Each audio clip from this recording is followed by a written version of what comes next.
Back in the 1970s, car chases weren't just a part of the movie. They were the movie. No green screens, no computer graphics, no safety nets. Every skid, every crash, every jump was real. Drivers risked their lives. Stunt coordinators pushed the limits, and directors knew that audiences could smell fake a mile away. It was an era when car chases were filmed on open streets, sometimes without official permission, where local traffic wasn't always in on the act. The danger was real, and that's exactly what made them unforgettable. Take The French Connection from 1971. Gene Hackman as Popeye Doyle, driving a brown Pontiac Lemons through New York streets, in pursuit of an elevated train. You could feel the grit, the chaos, the danger. There were no digital shortcuts. The camera was strapped to the car, bouncing with every pothole, capturing the real fear in Hackman's eyes. The chase didn't just look real, it was real. Then there was Vanishing Point in 1971, a film that turned a white Dodge Challenger into an icon. The high-speed runs through the American West were pure, unfiltered adrenaline. You didn't just watch Kowalski's desperate flight. You felt the wind,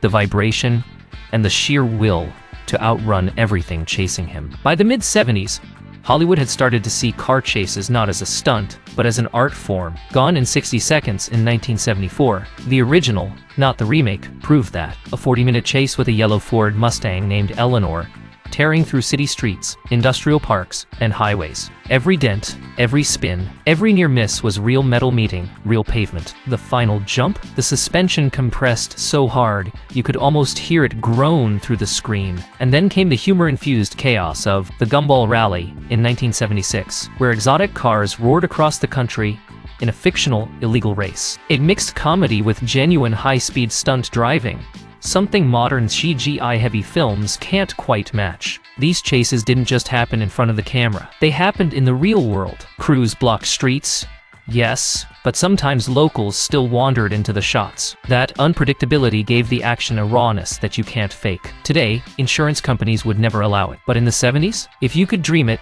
and you had the guts, you filmed it. The first half of this list sets the tone. The French Connection, Vanishing Point, Gone in 60 Seconds, The 7-Ups, and The Gumball Rally. Each one not only defined the decade but set a standard that's impossible to duplicate now. But as the decade rolled on, filmmakers started thinking even bigger. And the cars flew higher, crashed harder, and the danger got even more real. By the mid-70s, the car chases got louder, faster, and even more dangerous. Directors knew the audience's appetite had grown, and they weren't afraid to take risks that would give any modern film studio a panic attack. Dirty Mary, Crazy Larry in 1974 is a perfect example. A lime green 1969 Dodge Charger roaring down country roads, weaving through traffic, and pushing speeds that looked and felt unsafe because they were unsafe. The chemistry between the leads and the raw unpredictability of rural roads made the finale one of the most shocking endings in chase movie history. No CGI explosion could match the sudden jolt of that moment. Then came The 7-Ups in 1973, with Roy Scheider behind the wheel. If The French Connection was gritty, The 7-Ups was brutal. The chase through Manhattan was fast, mean, and almost too real. It was filmed in live traffic with stunt drivers threading gaps that were barely wide enough for the cars. You could almost smell the overheating brakes. And who could forget White Lightning from 1973? Burt Reynolds tearing through swampy backroads in a Ford Galaxy, slamming through water, sliding across mud, and proving that the best car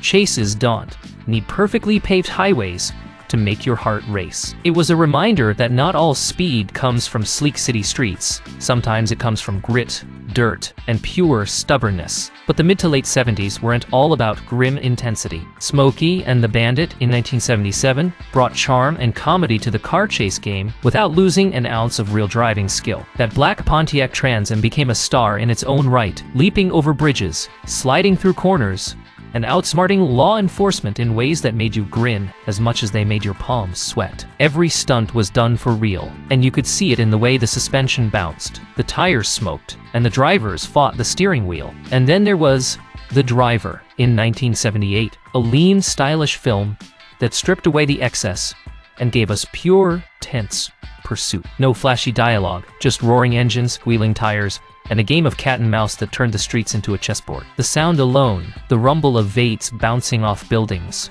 made you lean forward in your seat. By now, the 70s had given us a library of chase scenes that were fast becoming legend. Each film had its own flavor, gritty realism, southern swagger, or sleek precision. But they all had one thing in common: danger. Real, tangible danger you could feel in your bones. And here's the thing, every single one of these chases was filmed without the safety net of modern technology. If a stunt driver misjudged a turn, that car didn't bounce off a green screen backdrop. It hit a wall. If a jump went wrong, the vehicle didn't reset to a checkpoint. It was wrecked for good. That authenticity made every second electric. The second half of the list was shaping up.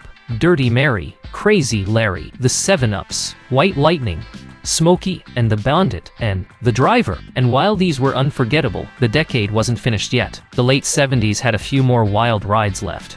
Each one bigger, bolder, and in some cases, downright unbelievable. What came next would push even the craziest stunt drivers to their limits, and leave a legacy that even the most expensive modern chase scenes can't match. By the late 70s, car chases had become bigger than ever. Studios were competing to see who could pull off the most outrageous, most dangerous, and most jaw-dropping stunts, all without the crutch of CGI. The result? Some of the most legendary moments ever put on film. Hooper, in 1978, wasn't just a Burt Reynolds comedy about stuntmen. It was a love letter to the craft. The final stunt, a record-setting car jump over a collapsing bridge, was done for real. No digital tricks. Watching that car sail through the air, knowing it actually happened, gives you chills. It wasn't just a movie stunt, it was history being made in front of the camera. In The Blues Brothers from 1980, okay, just barely outside the 70s but born of the same spirit, more than 60 police cars were wrecked in a single chase sequence through the streets of Chicago. The chaos was so real that locals thought it was an actual police emergency. Piles of twisted metal, smoking engines,